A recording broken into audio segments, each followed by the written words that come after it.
नमस्कार दोस्तों, स्वागत है आपका आपके अपने news channel Jharkhand news network में। आइए जानते हैं आज की 25 मुख्य बड़ी खबरों को।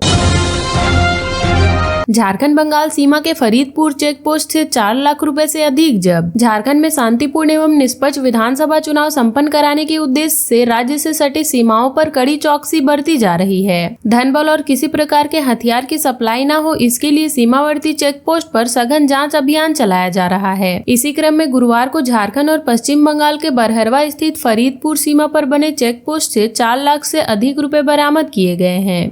वाहन जांच के दौरान यह राशि बरामद हुई है। फरीदपुर चेकपोस्ट पर प्रतिनियुक्त मजिस्ट्रेट नूरुल इस्लाम और बरहरवा थाना के एएसपी राम परवेश दास वाहनों की जांच कर रहे थे। इसी बीच पश्चिम बंगाल की ओर से आ रहे यात्री वाहन मैजिक की जांच की गई। जांच में वाहन में 4 लाख रुपए बरामद हुए हैं। जांच कर रहे अधिकारियों ने वाहन के चालक से उससे संबंधित दस्तावेज मांगे, पर वह कोई प्रमाण नहीं दे पाया। इसके बाद मालदा जिले के हल्दीबाड़ी निवासी नूर इस्लाम के पास जो भी पैसे थे उसे जब्त कर लिया गया। इस मामले में बरहरवा थाना प्रभारी सुमित कुमार सिंह ने बताया कि जब्त रुपए की जानकारी वरीय अधिकारियों को दे दी गई है। कानून के मुताबिक आगे की कार्रवाई की जा रही है। झारखंड विधानसभा चुनाव से पहले बन्ना गुप्ता के बाद हेमंत सोरेन का कौन मंत्री हुआ हनी ट्रैप का शिकार। झारखंड विधानसभा चुनाव से पहले हेमंत सोरेन कैबिनेट के मंत्री और गढ़वा के विधायक मिथिलेश कुमार ठाकुर हनी ट्रैप का शिकार हो गए हैं। उन्होंने इस संबंध में एक वीडियो जारी किया है जिसमें आरोप लगाया है कि उनके खिलाफ साजिश रची जा रही है। उन्होंने कहा कि वह इस मामले में थाने में शिकायत दर्ज करवा रहे हैं। झारखंड मुक्ति मोर्चा के विधायक और गढ़वा विधानसभा से चुनाव लड़ रहे मिथिलेश कुमार ठाकुर ने वीडियो जारी किया है जिसमें उन्होंने कहा है कि बुधवार को उनके पास एक कॉल आया। जैसे ही उन्होंने फोन रिसीव किया, मोबाइल पर अश्लील वीडियो आने लगे। उन्होंने तत्काल फोन काट दिया और उस नंबर को ब्लॉक कर दिया। गुरुवार को वीडियो कॉल करने वाले ने सोशल मीडिया पर वीडियो अपलोड करने और उसे वायरल करने की धमकी देनी शुरू कर दी। मंत्री मिथिलेश कुमार ठाकुर ने झारखंड विधानसभा चुनाव से पहले इसे विपक्ष की साजिश करार दिया है। कहा कि वह इसकी शिकायत थाने में दर्ज करवाएंगे। यह विपक्ष की चाल हो सकती है। पुलिस को इसकी गहन जाँच करनी चाहिए। दिवाली की रात पलामू में युवक के सिर में मारी गोली। पलामू में एक युवक के सिर में गोली मार दी गई है। घटना गुरुवार देर रात यानी दीपावली की रात की है। पलामू प्रमंडलीय मुख्यालय के मेदिनीनगर थाना क्षेत्र के बाईपास रोड इलाके में अपराधियों ने इस घटना को अंजाम दिया है। स्थानीय लोगों की मदद से युवक को मेदिनी राय मेडिकल कॉलेज एंड हॉस्पिटल में भर्ती करवाया गया। वहाँ से डॉक्टरों ने उसे रिम्स रेफर कर दिया है। युवक की हालत गंभीर बताई जा रही है। घायल युवक का नाम राजेश मालाकार है। बेरिया चौक का रहने वाला राजेश बाईपास रोड के पास बैठा हुआ था। इसी दौरान अपराधी आए और उसके सिर में गोली मारकर फरार हो गए। गोली चलने के कुछ देर तक पता ही नहीं चला कि क्या हुआ। घटना के समय लोग दिवाली मना रहे थे, बम फटाके फोड़ रहे थे। ऐसे में जब गोली चली तो लोगों को लगा कि कहीं बम या फटाका फूटा होगा। राजेश मालाकार के आसपास के लोगों ने शोर मचाना शुरू कर दिया। तब लोग वहां पहुंचे। राजेश को पलामू के मेदिनी राय मेडिकल कॉलेज अस्पताल ले गए। घटना की जानकारी मिलने के बाद पुलिस मौके पर पहुंची। पूरे मामले की छानबीन शुरू कर दी है। आरोपियों की गिरफ्तारी के लिए कई जगह छापेमारी की जा रही है। सदर एसडीपीओ मणिभूषण प्रसाद, टाउन थाना प्रभारी देवव्रत पोद्दार के नेतृत्व में पुलिस बल मामले की जांच कर रही है। फिलहाल पुलिस का मानना है कि आपसी विवाद की वजह से यह गोली चली है। एसडीपीओ मणिभूषण प्रसाद ने बताया कि राजेश के परिवार वाले आरोप लगा रहे हैं कि अन्नू विश्वकर्मा ने गोली चलाई है। अन्नू को जिला बदर के लिए नोटिस भी भेजा गया था। उसकी गिरफ्तारी के लिए पुलिस छापेमारी कर रही है। कई अन्य मामलों में भी पुलिस उसकी तलाश कर रही है।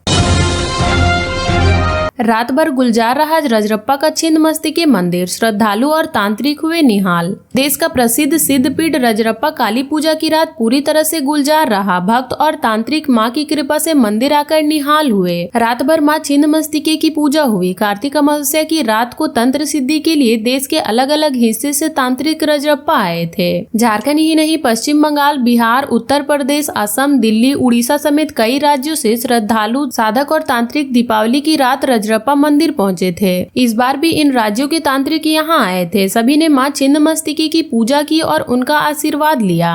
तंत्र पूजा करने वाले ने भी साधना की। रामगढ़ जिले के रजरप्पा स्थित मंदिर परिसर में 13 हवन कुंड में मंत्रोच्चार के साथ श्रद्धालुओं ने हवन यज्ञ किया। साधक और तांत्रिक मंदिर क्षेत्र के जंगलों में भैरवी दामोदर के संगम स्थल और एकांतवास में सिद्धि की प्राप्ति के लिए तंत्र साधना में लीन रहे। श्रद्धालुओं ने महाभोग ग्रहण किया। काली पूजा के लिए मां छिन्नमस्तिके मंदिर की आकर्षक विद्युत सजा दी गई थी। फूलों और गुब्बारों से सजाया गया था। तमाड़ में भीषण सड़क हादसा, खड़ी ट्रक को पार्सल ट्रक ने पीछे से मारी टक्कर, चालक की मौत। रांची टाटा राजमार्ग पर तमाड़ थाना क्षेत्र के रोलाडी में भीषण सड़क हादसा हुआ है। हाईवा में एक खड़ी ट्रक को पीछे से आ रही ट्रक ने टक्कर मार दी। दुर्घटना में टक्कर मारने वाले ट्रक चालक की मौत घटना स्थल पर ही हो गई, जबकि उसका खलासी गंभीर रूप से घायल हो गया है। उसे इलाज के लिए रिम्स भेजा गया है। बता दें कि पार्सल ट्रक ने कोयला लदी ट्रक को पीछे से टक्कर मारा था। वहीं दुर्घटना के कारण करीब 1 घंटे तक रांची टाटा मार्ग आवागमन बाधित रहा। हादसे को लेकर जो जानकारी सामने आई है उसके मुताबिक तमाड़ के रोलाडी में हाईवे के बीच सड़क पर ब्रेकडाउन के कारण कोयला लदी एक ट्रक 2 दिनों से खड़ी थी। इसी दौरान रांची से टाटा की ओर जा रही एक पार्सल ट्रक जो काफी तेज रफ्तार में थी, उसने कोयला लदी ट्रक को टक्कर मार दी। टक्कर इतनी जोरदार थी कि पार्सल ट्रक के आगे का हिस्सा पूरी तरह से क्षतिग्रस्त हो गया। हादसे के बाद पार्सल ट्रक के चालक की मौत घटनास्थल पर ही हो गई, जबकि खलासी को गंभीर चोट आई है। तेज रफ्तार होने के कारण टक्कर के बाद चालक का शरीर सीट और स्टीयरिंग के बीच फंस गया। काफी मशक्कत के बाद क्रेन की मदद से ट्रक को हटाकर शव को बाहर निकाला गया। तमाड़ पुलिस ने शव को कब्जे में लेकर पोस्टमार्टम के लिए रिम्स भेज दिया है। शव की पहचान तारिफ माजिद के रूप में हुई है। बताया जा रहा है कि वो हरियाणा के मेवात का रहने वाला था। बाबूलाल मरांडी को घेरने के लिए सीएम हेमंत ने बनाई खास रणनीति, पर्दे के पीछे से ये शख्स दे रहे हैं साथ। मुख्यमंत्री हेमंत सोरेन ने बाबूलाल मरांडी को राजधनवार में घेरने के लिए विशेष रणनीति बनाई है। झामुमो ने इस सीट से निजामुद्दीन अंसारी को उम्मीदवार बनाया है, जबकि भाजपा की तरफ से प्रदेश अध्यक्ष बाबूलाल मरांडी चुनावी मैदान में है। राज्यसभा सांसद सरफराज अहमद ने इसे लेकर सीएम हेमंत सोरेन से मुलाकात की है। जानकारी के मुताबिक हेमंत सोरेन जल्द ही वहां जाकर एक बड़ी सभा को संबोधित करेंगे। इसके अलावा गांडे सीट से भी दोबारा फतेह करने की चर्चा हुई। गांडे से कल्पना सोरेन खड़ी हैं। सरफराज अहमद भी मोर्चा संभालेंगे। उन्होंने कहा कि इस बार बड़ी बढ़त के साथ कल्पना सोरेन की जीत होगी। झामुमो के महासचिव विनोद पांडे ने कहा कि हेमंत सोरेन व कल्पना सोरेन दोनों हमारे स्टार प्रचारक हैं, तो प्रचार अभियान में दोनों ही जाएंगे। इस बार झारखंड में इंडिया गठबंधन की पहले से भी ज्यादा सीट आएगी। जीत हमारी ही है। चुनाव की रणनीति बन चुकी है, पर रणनीति क्या है इसका खुलासा मीडिया को नहीं किया जा सकता। 1 नवंबर से मुख्यमंत्री हेमंत सोरेन व गांडे विधायक कल्पना सोरेन फिर से चुनावी अभियान शुरू करेंगे। दिवाली की वजह से प्रचार अभियान में दोनों नहीं आ रहे थे। हेमंत सोरेन एक दिन में 3 से 4 सभा करेंगे, वहीं कल्पना सोरेन भी 3 या 4 सभा करेंगी। कई जगहों पर नुक्कड़ सभा और रोड शो का आयोजन किया जाएगा। दीपावली के बाद झारखंड में लगेगा दिग्गज नेताओं का जमावड़ा, मोदी, शाह, राहुल, खरगे जुटेंगे। झारखंड विधानसभा चुनाव को लेकर सियासी विरासत बीत चुकी है। पहले चरण का मतदान 13 नवंबर को विधानसभा की 43 सीटों पर होना है। वहीं दूसरे चरण का मतदान 20 नवंबर को विधानसभा की 38 सीटों पर होना है। नामांकन वापसी के बाद एनडीए और इंडिया गठबंधन के प्रत्याशी मैदान में उतर चुके हैं। दीपावली के बाद झारखंड के स्टार प्रचारकों का जमावड़ा लगेगा। भाजपा की ओर से प्रधानमंत्री नरेंद्र मोदी और केंद्रीय गृह मंत्री अमित शाह प्रचार अभियान की कमान संभालेंगे।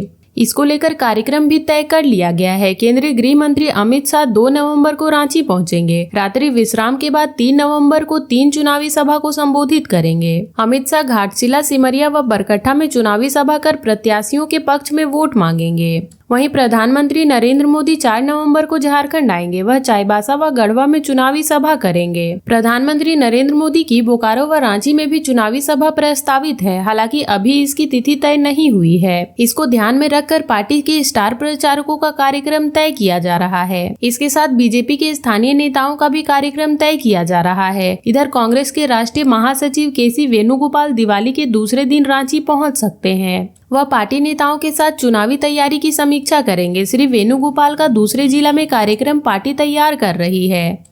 प्रदेश कांग्रेस की ओर से पार्टी के राष्ट्रीय अध्यक्ष मल्लिकार्जुन खड़गे और कांग्रेस के आला नेता राहुल गांधी का भी कार्यक्रम तय किया जा रहा है। केंद्रीय मंत्री राजीव रंजन सिंह उर्फ लल्लन सिंह व जेडीयू के कार्यकारी अध्यक्ष व सांसद संजय झा, प्रदेश अध्यक्ष खीरू महतो 2 नवंबर को जेडीयू प्रत्याशी राजा पीटर व सरयू राय के समर्थन में तमाड़ व जमशेदपुर पश्चिमी में चुनावी सभा को संबोधित करेंगे। 9 और 10 नवम्बर को केंद्रीय राज्य मंत्री राजनाथ ठाकुर के खीरू महतो दोनों विधानसभा क्षेत्र में 2-2 चुनावी सभा को संबोधित करेंगे। उड़ीसा के राज्यपाल पर लग रहे आरोप के नहीं मिले सबूत, समीर मोहंती और बन्ना गुप्ता मामले में जांच जारी। विधानसभा चुनाव को लेकर जिला प्रशासन को चुनाव आयोग से 3 शिकायतें मिली। इन शिकायतों की जांच जिला निर्वाचन आयोग के पदाधिकारी की ओर से की जा रही है। इनमें एक शिकायत बहरागोड़ा के जेएम प्रत्याशी समीर मोहंती पर वन विभाग द्वारा प्रदत्त चेक प्रदान किए जाने के संबंध में है। दूसरी शिकायत जमशेदपुर के पश्चिमी कांग्रेस प्रत्याशी बन्ना गुप्ता के भाई की ओर से पैसा बांटे जाने से संबंधित है, जबकि तीसरी शिकायत उड़ीसा के राज्यपाल की ओर से चुनाव प्रचार अभियान चलाए जाने को लेकर है। शिकायत को लेकर एएमडी की जांच के बाद कहा कि इन तीनों मामलों की जांच के दौरान उड़ीसा के राज्यपाल रघुवर दास के खिलाफ लगाए गए आरोपों में कुछ सबूत नहीं मिले हैं। इसकी रिपोर्ट चुनाव आयोग को भेज दी गई है। वहीं बहरागोड़ा प्रत्याशी समीर मोहंती मामले में आदर्श आचार संहिता उल्लंघन संबंधित प्राथमिकी दर्ज की गई है, जबकि मंत्री बन्ना गुप्ता के मामले में जांच की जा रही है। बता दें कि उड़ीसा के राज्यपाल और झारखंड के पूर्व मुख्यमंत्री रघुवर दास पर कांग्रेस की ओर से आरोप लगाया गया था। चुनाव आयोग से शिकायत में कहा गया था कि रघुवर दास एक संवैधानिक पद पर होते हुए भी झारखंड के चुनाव को प्रभावित करने की दिशा में काम कर रहे हैं। उन पर कांग्रेस ने आरोप लगाया कि रघुवर दास जमशेदपुर पूर्व से बीजेपी उम्मीदवार और अपनी बहू पूर्णिमा दास के लिए प्रचार कर रहे हैं। इसी कड़ी में जमशेदपुर पूर्वी से कांग्रेस उम्मीदवार डॉक्टर अजय कुमार ने उड़ीसा के राज्यपाल पर बूथों पर पैसे बांटने का भी आरोप लगाया है। वोटर आईडी ना भी हो तो इन पहचान पत्र को दिखा कर सकते हैं वोट, चुनाव आयोग का क्या है निर्देश। झारखंड विधानसभा चुनाव के मतदान की तारीख नजदीक है। 13 नवंबर को पहले चरण की वोटिंग है, जबकि दूसरे चरण का मतदान 20 नवंबर को होना है। मतदान के लिए अगर आपके पास वोटर आईडी ना भी हो तो आपके पास अन्य ऐसे 12 पहचान पत्र हैं जिसे दिखाकर मतदाता वोट कर सकते हैं, बशर्ते आपका नाम वोटर लिस्ट में होना चाहिए। ये जानकारी मुख्य निर्वाचन पदाधिकारी के रवि कुमार ने सभी प्रमुख राजनीतिक दलों के प्रतिनिधियों के साथ हुई बैठक में दी। इस बैठक में चुनाव आयोग ने कहा कि आदर्श आचार संहिता का अनुपालन किया जाए, इसके लिए प्रचार प्रसार भी हो। इसे प्रत्याशी ही नहीं कार्यकर्ता को भी अवगत कराने को कहा। उन्होंने कहा कि भारत निर्वाचन आयोग द्वारा वोटर आईडी कार्ड के अलावा अन्य 12 पहचान पत्र चिन्हित किए गए हैं, जिन्हें दिखाकर मतदाता वोट कर सकते हैं। और अब तक के लिए इतना ही। ऐसे ही वीडियोस के लिए लाइक, शेयर एंड सब्सक्राइब करें और जुड़े रहे झारखंड न्यूज नेटवर्क से।